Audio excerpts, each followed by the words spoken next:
Welcome to the 1012.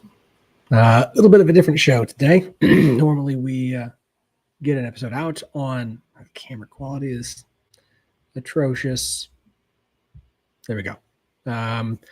Normally have our pick spot out on Thursday mornings. Past 2 weeks have been a little bit weird and wild. Chase's wife was admitted this week, so the twins should be on the way. So I decided this was the best way to do the show today. Why? Because I just wanted to get it done. I was tired of trying to plan and think and process. And like I said, it's been a long 2 weeks. I was off last week from work for Thanksgiving. Spent the whole week back in Oklahoma with family, did a lot of things, took the two oldest girls to their first college football game with Stillwater for Oklahoma State, saw a lot of family. And then Friday was back in Oklahoma City for a second time to be with family as my grandfather passed. So it's been a big thing, and went and back to Oklahoma City again after coming back to Arkansas on Saturday. Went back to Oklahoma City for Tuesday and Wednesday for the funeral. So it's been a few days. That's the best way to put it. What's really disappointing is I found out Tuesday morning as I'm preparing to leave that I actually got credentialed for the Big 12 championship game in Arlington. And I was pretty excited because I've been wanting to do that for quite some time. Finally got credentialed for one, which was awesome. Super excited about it. Ironically, coming just hours after the night before of having our good friend Levi Stevenson of Wide Right 90 Light reach out and see if him and some Wide Right guys were going to be driving down to Arlington for the game and offered me a ride and a place to stay. And I thought, this is coming up roses for me, right? Got a free ride, place to stay already booked. I've got essentially free tickets to the game, and I get to go cover it. We'll be doing the podcast from Arlington. That would be awesome. But after 2 days off for a funeral and everything emotionally going through, losing your grandfather, as some of you I'm sure are aware what it's like to lose a grandparent, especially one who had a big impact on you. Back at work after like 8 days off and of the last like 10 work days possible, it just wasn't going to work out. As much as I could probably cram a trip in, I've got loads and loads and loads of work to do. I count up on all 80 emails I had to respond to, and here we are. So this is the Picks Pod replacement. We'll get the audio up on Friday.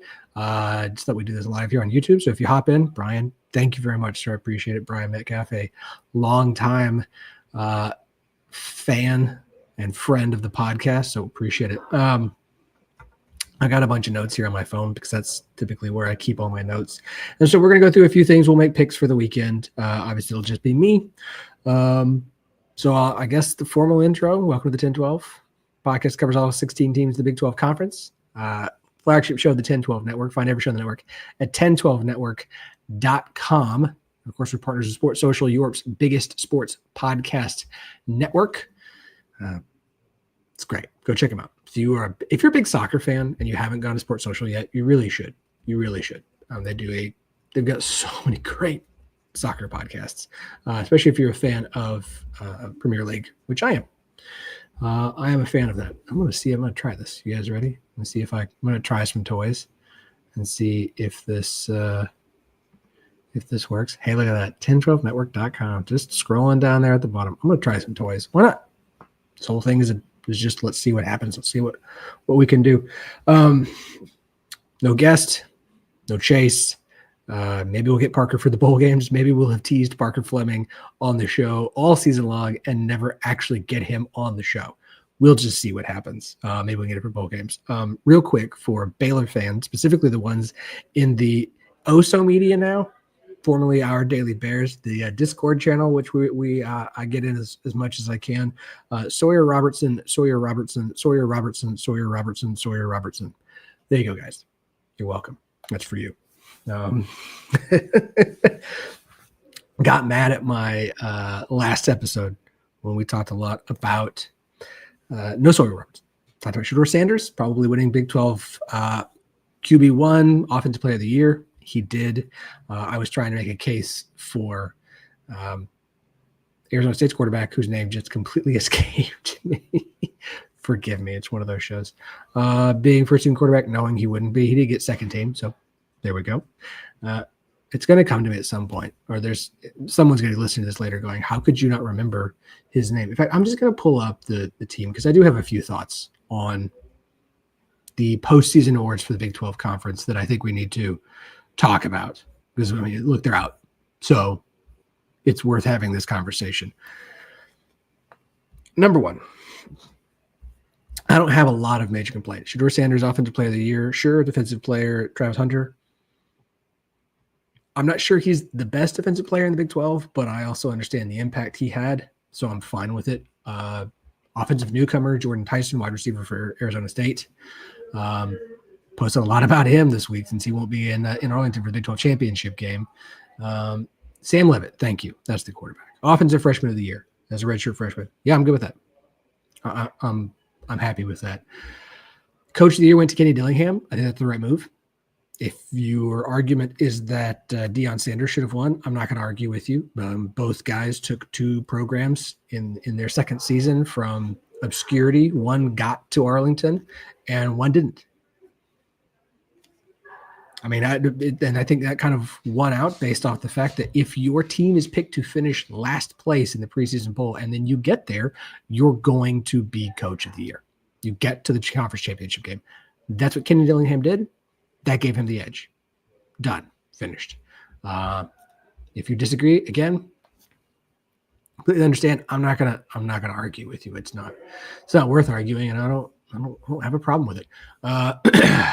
So, yeah, second team, Sam Leavitt, all Big 12 quarterback, like I figured he would be. Okay, so for the Big 12 fans, specifically a couple different groups. Texas Tech fans getting all up in their feels because, and if I'm not looking at the camera, I'm sorry, it's because I'm looking at other things so I can speak. This is how I podcast. So you're just seeing it happen live and in real life. Getting mad because Texas Tech fans getting mad because Taj Brooks was not a first team all Big 12 running back. That went to RJ Harvey and Cam Scatabo.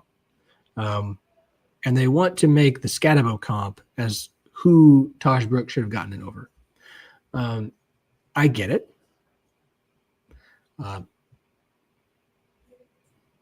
you're wrong. You're just wrong. The stats between the two are not that different. They both played in 11 games. Scatabo had a better average yards per carry. It was 5.7 versus 5.3. They both had 17 touchdowns. Taj Brooks had more rushing yards on more carries. One guy is someone we talked about all season and how important he was to his team's offensive success. And the other guy's a really good running back.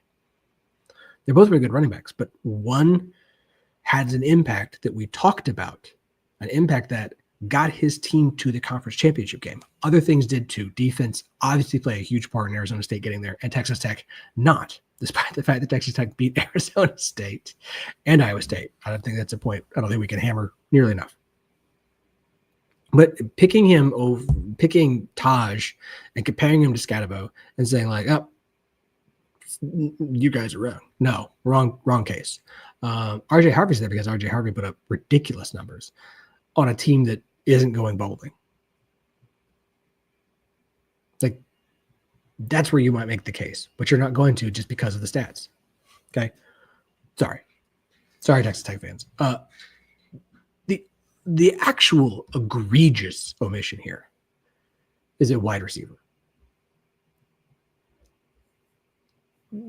Whoever's in charge, whoever picked this, the coaches, sat down, or whoever they had sit down and submit their ballots, said, all right, who were the wide receivers who had the most stats this year? Let's go look.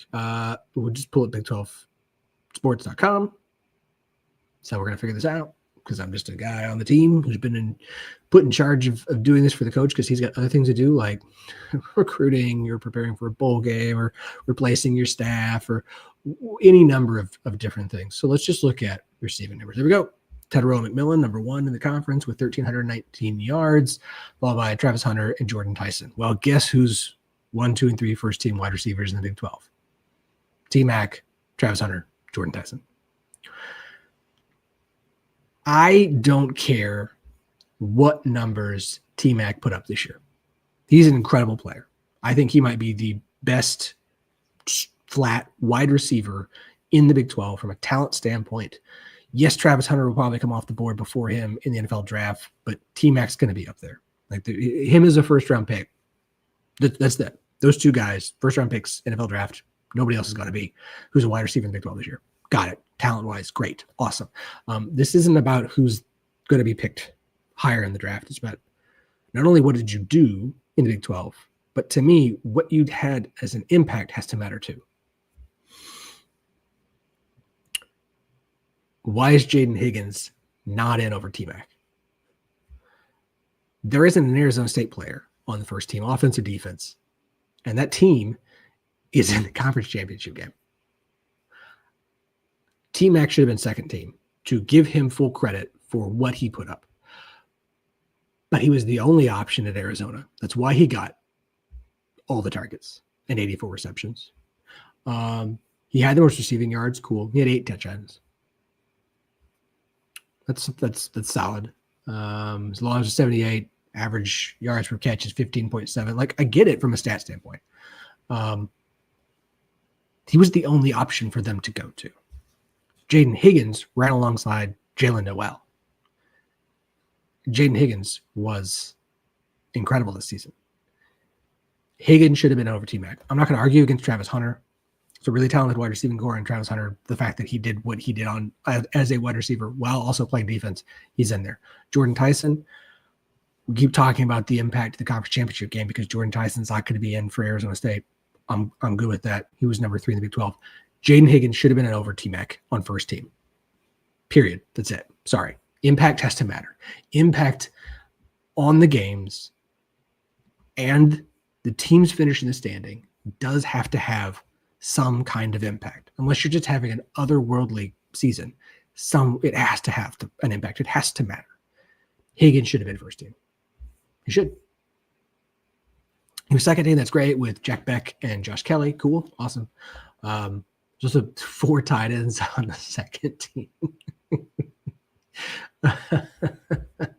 It's funny. I love it.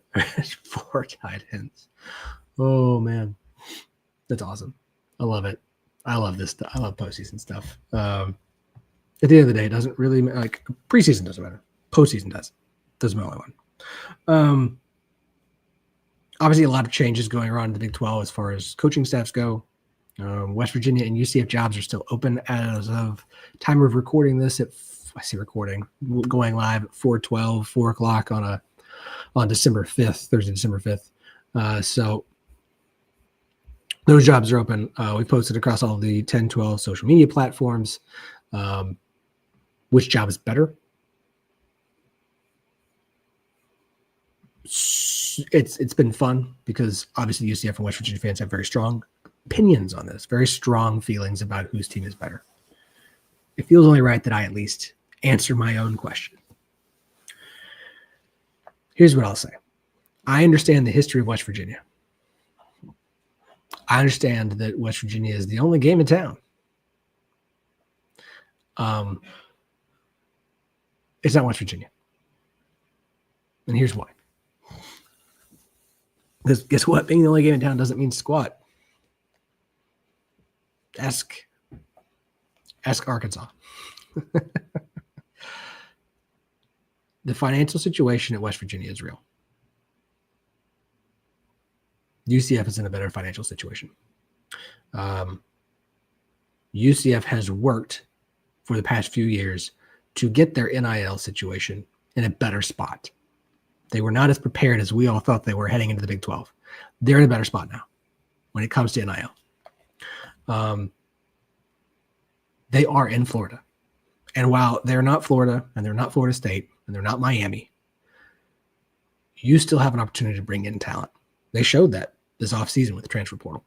I still think they could recruit talent out of high school as well. Yes, West Virginia's got a lot of talent around it. It still struggles to land it. And maybe that's a Neil Brown problem. I don't know. But I think UCF is a better job. There's an argument to be made that UCF is the best Power 4 job open right now. And I understand everything with North Carolina. But I think UCF has a better understanding of what it is, what their goals and aspirations are, better alignment top down. Meanwhile, North Carolina, I don't think they realize who they are, what the situation they're in. And look, I don't care what the playoff committee says. I don't care if the AC, I would rather be in the Big 12 than the ACC right now. And at a school whose priority is football over basketball. In North Carolina, forget NIL. They just don't invest in athletics the way they need to. You got basketball fans at North Carolina complaining because they're not doing NIL well enough. I think UCF's the best Power 4 job on the market right now. Now, we'll see what happens. Don't know who's going to get that job. I have no clue. I have no insiders. I have no inside knowledge. I have no hashtag sources.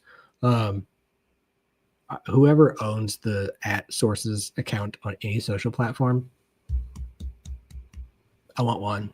Just so, could you just imagine how fun it would be for an hour every night to be like, that's me. Every time someone says sources or hashtag sources, just go, you called, you rang.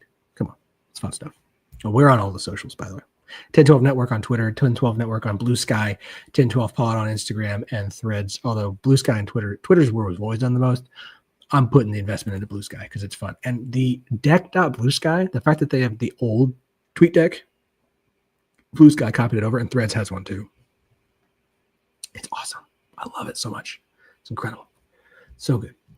So I think it's UCF, not West Virginia. I'm sorry, West Virginia fans. Oklahoma State fired their offensive and defensive coordinator. No shocker there. The Oklahoma A&M Board of Regents called a special board meeting for Friday morning to discuss, quote, employment of Oklahoma State University football staff. OCDC are going to be gone.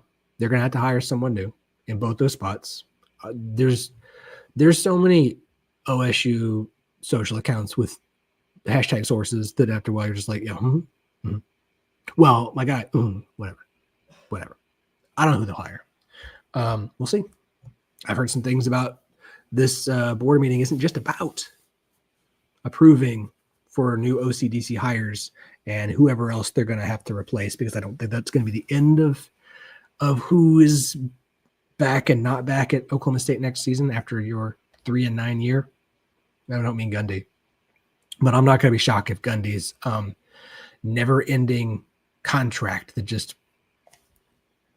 adds another year on in perpetuity is still going to be a thing next year. They're going to have a way to end that because it's time to do that. Houston loses.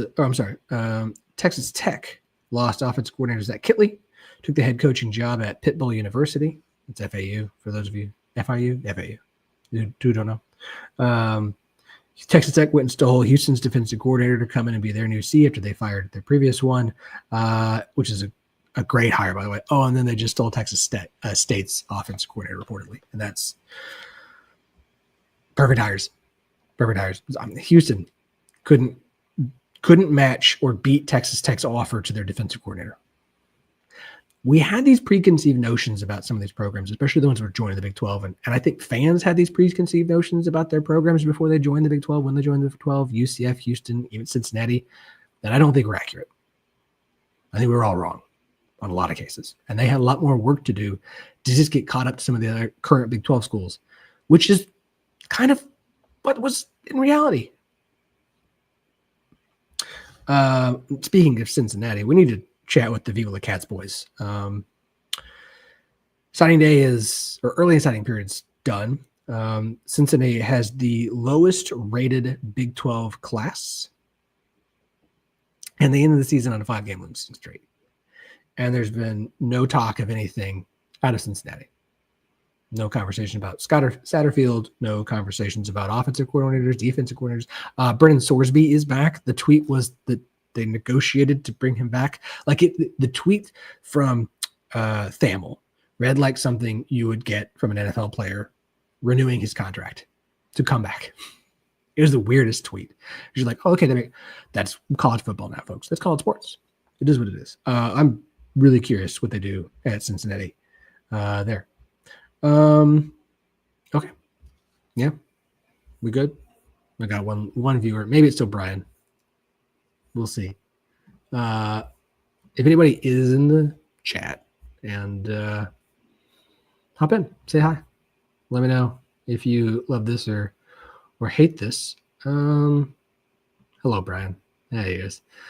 West Virginia, and it's not close. Central Florida is not even in the same breath as West Virginia as a football program. They are both good jobs.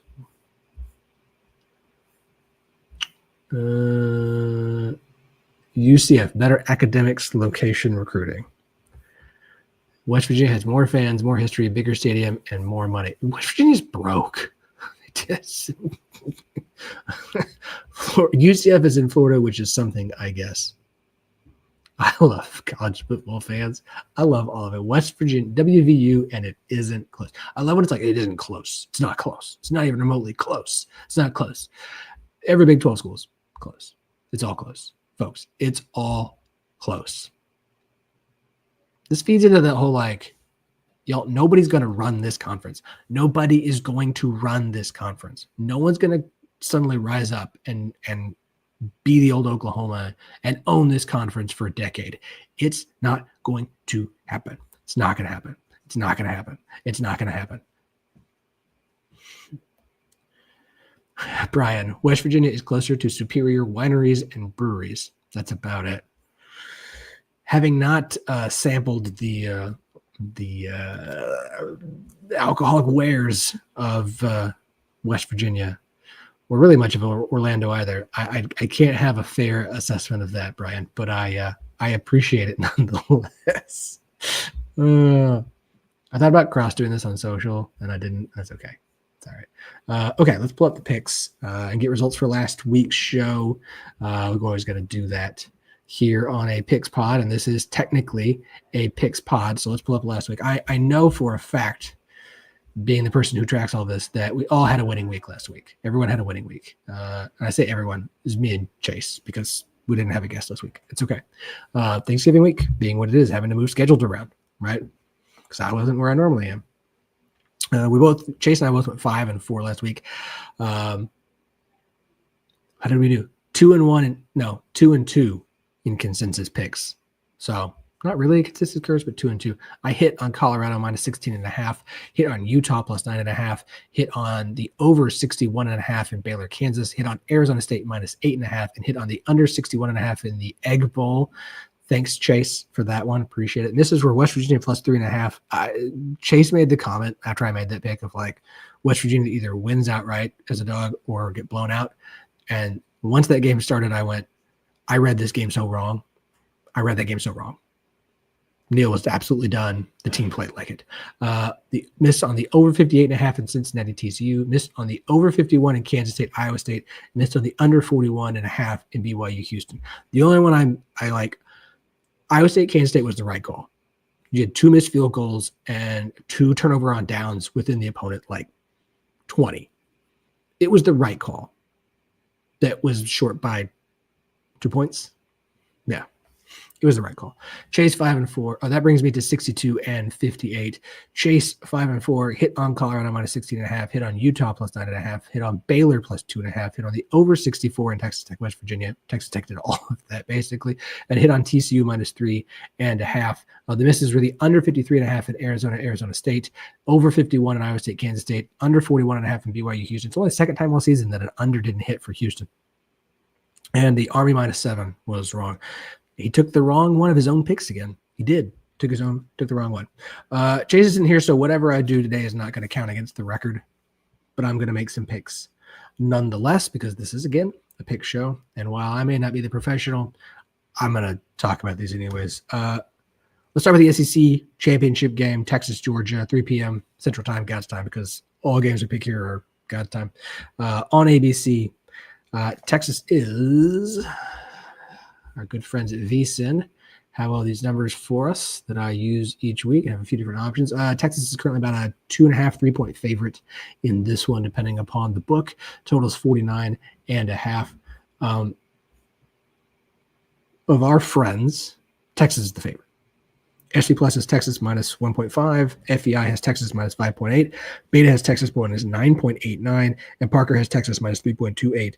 TSU has Georgia 0.00. Just with it's such a minimal number, but it still leans Georgia. We already saw this game once, right? In Austin, and Georgia kind of took care of Texas pretty handily. It's a rematch. It's later in the season. Sark's a good offensive play caller. He's going to figure some things out. The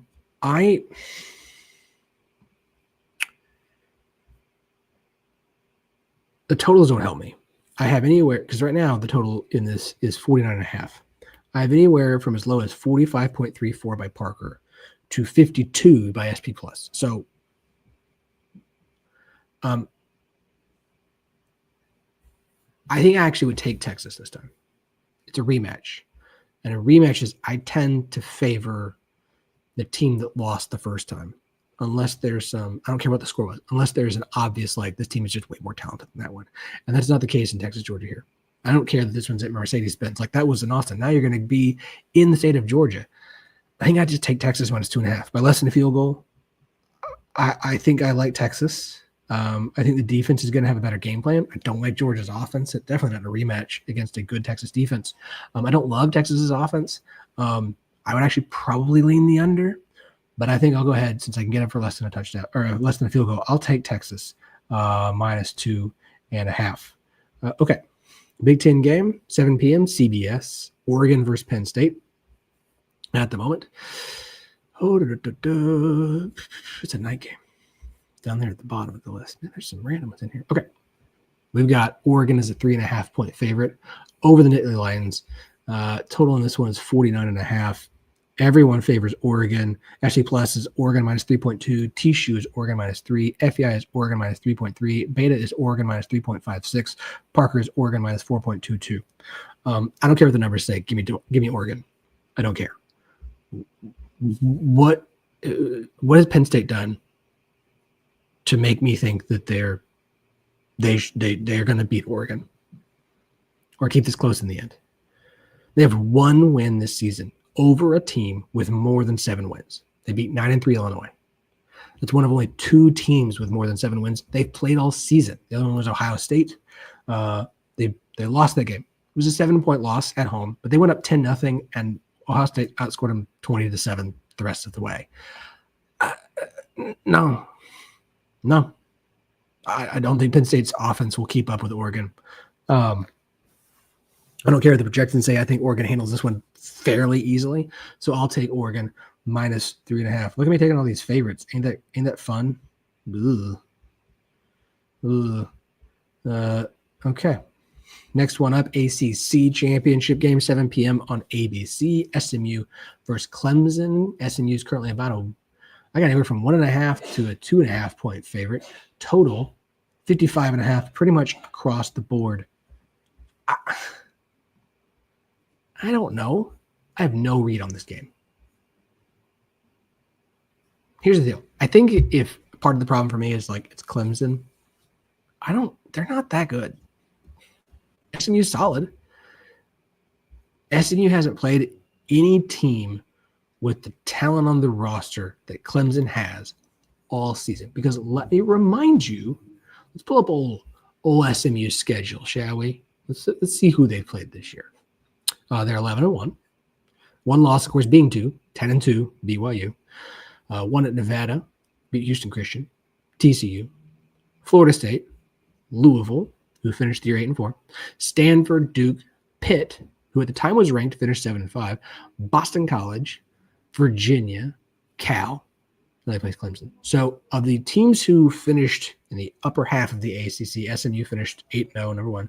Clemson, haven't played them. Miami, haven't played them. Syracuse, didn't play them. They finished 5-3, 9-3 overall. Louisville, beat Louisville, 5-3, 8-4. Georgia Tech, didn't play them. Duke, beat them by 1 on the road. We finished 9-3. I don't think Clemson's very good, but Clemson's talent outweighs SMU's to me. I think I take Clemson. I can get him at 1.5. I think Clemson wins this game outright. So because I can get Clemson at 1.5, when I think they'll just win outright, I'll just take Clemson. Here's my dog. Is Clemson plus? No. If I get it 1.5, I want them for 2.5 plus 2.5. Yeah, is that right? Yeah. I don't know. Yeah. Bigger number for the dog, smaller number for the favorite. I told you it's been a weird week. Brian, got all newcomers to P4 championships. Wager allegedly can't sports gamble here yet. Good stuff. All right, the one y'all care about, Big 12, 11 a.m. ABC, Arizona State, Iowa State, a first ever matchup. I don't just mean in a conference championship game. Obviously, Iowa State and Arizona State have never played in football before. This was going to be a first time matchup next year. We get it this year. It's not just that it's not a rematch. It's never been played before. These two teams have never met on a football field in their program's history. This year is great. This season's awesome. How can you not love something like that? At the moment, let's see what we got here. I know Arizona State's a favorite. Let me find it. Let me get the right numbers right now. Arizona State is anywhere from a 1.5 to 2.5 point favorite, depending upon where you shop. Mostly it's 2. And the projected total in this one, 49.5. Let's run through our numbers. SP Plus, Iowa State by 3.7. T-Shoe, Iowa State by 4. FEI, Iowa State 0.0. Again, it's too close. Beta has Arizona State by 0.89. Parker has Iowa State by 1.95. 49.5 scares me a little on the total. But here's a fun stat. Since the Big 12 title game came back, the under is 6-1. The only over was in the Kansas State TCU game that went into overtime. It hit the over on the game time score that sent it to overtime. I think a lot of the times, and I haven't gone back to look, the totals are probably pretty high because Big 12 football, and they hit the under. Now, 49.5 is a low number. I would still probably take the under in this one, but I'm taking Iowa State. Ever since Jordan Tyson got announced being out, I've been on Iowa State. I posted this on all our platforms, including on, I've got a Reddit, because why not? Jordan Tyson versus the rest of the wide receivers. Now look, Cam Scatterbo catches passes. Mateer is the tight end. He's really good for them. He's basically their second receiver. But Jordan Tyson versus the other receivers for Arizona State. Jordan Tyson, 75 receptions. Everybody else, 41. Jordan Tyson, 1,101 receiving yards. Everybody else, 634. Jordan Tyson, 10 receiving touchdowns. All the other receivers, 4. Shout out to Parker, because he did send me this because I asked him for it. Because I talked about the stat throughout the season of Sam Leavitt, leading the Big 12 and being like number 2 nationally in passes dropped for a quarterback. Jordan Tyson's dropped 8 out of 111 intended targets. Mateer's dropped 5. Guillory's dropped 4. Stovall's dropped 3. And then you've got Scatterbo's dropped 2. Brooks dropped 1, and Smith dropped 1. First off, I'd be like the wide receiver coach for Arizona State, being like, "Why are we having this problem? What are you teaching them?" 111 targets for Jordan Tyson. That's the key number here. The next closest, Mateer has 43. Scatterbo has 40. Guillory has 32. It's not just that everybody else has to step up. Like, everybody else has to step up. And so far, they've been okay. They've been fine. I know everyone's like, look, Scatterbo's going to run all over Iowa State because Iowa State's struggled against the run this year. That's fine.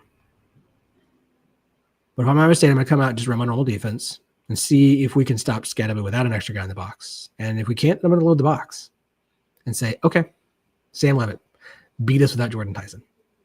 Meanwhile, Iowa State's got the best passing offense I think Arizona State's faced all season. and they've got 2,000-yard receivers who are both playing. Remember that Higgins guy I talked about, Jalen Noel? We're taking Arizona State. We're taking Iowa State. I was still leading the under if I was going to take a total. I'm going to take Iowa State. As for all the other ones, the only other one of note that I put anything down for is the AAC championship game between Tulane and Army. I think this is a really interesting game for a couple of reasons. Right now, Tulane is a 4.5 to 5.5 point favorite. I'll read through the numbers. SP Plus has Army minus 1.8. Tishu has Tulane minus 1.5. FEI has Army minus 2.6. Beta has Tulane minus 1.88. And Parker has Army minus 1.4. Everyone's like a good 4 points behind the projected line, 3 to 4 points behind the projected line on Tulane Army. What's interesting here to me is, A, the weather's going to be awful. Friday night, late kickoff in New York. It is going to be cold. It is going to be wet, windy. There could be snow on the ground. Blech. I mean, look, Army's been really good this year. Tulane's coordinators probably going to end up other places. Did I already see Tulane's defensive coordinators already going somewhere else? Let's check it live. Why not? No.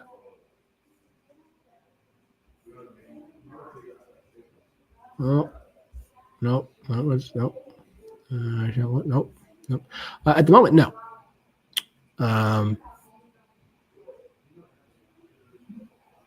Greg Gasparotto still in Tulane. Now, my expectation is he's probably going to leave at the end of the season, either get a better DC job or maybe a head coaching job, but I would go with better DC job. John Summerall, in his time as the head coach at Troy and Tulane, has been really, really good against the triple option. For one, Gasparotto, who's his DC, used to be a coach at Army. If you haven't heard all this, like Summerall has just shuts down the triple, and he's going to face it. His history of shutting it down. I'm not taking Army in this one. I would take Tulane. More importantly, Tulane's passing attack against Army's secondary. Their secondary is not very good. I might take the under. It's 45.5, which scares me. I think I'm going to put a real dollar on the under 45.5 in this game. Because I think with the weather being the way it is, I think that Army's going to struggle to score in this game. Like Tulane might. This is an under game. Like this is a 31-7 kind of conference championship game to me. I nothing against the troops. I just of all the matchups for Army in the conference championship game, Tulane's not the one that they wanted because Summerall just knows how to handle the triple so well. Hey, charliehustle.com. Promo code 101215, TEN1215, 15% off all non-sale items. Go to Charlie Hustle. Hey, you know what we can do? Did you know I can, this is one of those things where I've got to start doing this more often of being on here. Let's see if I can do this and, oh, nope, cancel that. Just kidding. Hi. I was trying to see if I present. Let's do share screen. Cool. That's the one. Cool. All right. So we're doing some screen share here. Ta-da. charliehustle.com. If you're a Big 12 fan, this is where you need to go shopping. You can get stuff for you for the holiday season because who doesn't like to buy themselves a gift? You can buy yourself for people in your life who love Big 12 schools because they've got all 16. Look at this stuff. Look at this. That's great. There's no sale right now. Forget that one and that one. But Purple Pride for Kansas State? Baylor? Houston? Okay, no, that's good. That's a fantastic long sleeve shirt. So you see all this that I'm showing. Whew, look at that. That's nice. That's nice. Oh, Houston. Oof.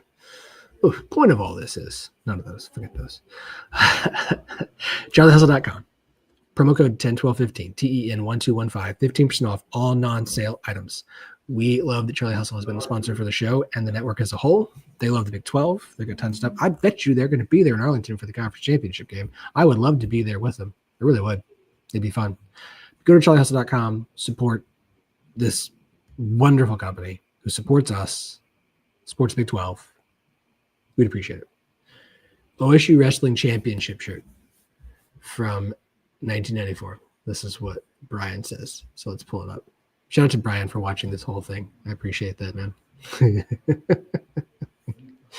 Let's see. Where is it? I know it's in here. I know it's it. There we go. Read the reviews. What is did Brian write a review in here? Let's see if he did.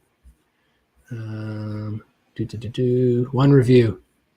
Brian, Phillip keeps talking up the soft t-shirts in the market. It made me want the soft t-shirt in the world too. And I own 3 of the soft t-shirts in the world. Hey, look at this.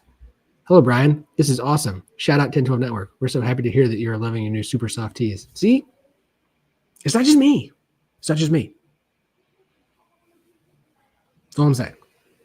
Give the gift everyone wants to wear. charliehustle.com. Okay. I'm going to stop the screen share now. There it is. Remove it. All right. Seems like a good stopping point. 41-minute show. Solo show. Seems pretty good. All right. Brian, thanks for sticking around for the entire show. Everyone, Brian Metcalf, friend of the pod. If you watched today, thank you. If you're listening later, watching later, whatever. 2 or 3 episodes left this year for 24. We'll do bowl picks. We'll be here on Sunday night or Monday. Recap the weekend, talk some hoops, quite a bit of hoops. Got to start reaching out to some breweries because I think we're probably going to end up with Iowa State. It's either going to be Iowa State or BYU at the Pop-Tarts Bowl. And if it's BYU, I have no idea what we're going to do for beer and Pop-Tarts pairing tasting. I don't know. It's going to do with ice cream, milkshakes, whatever. But hey, subscribe to the channel, like the video, leave us a comment. I'll respond. And y'all, enjoy the games this weekend.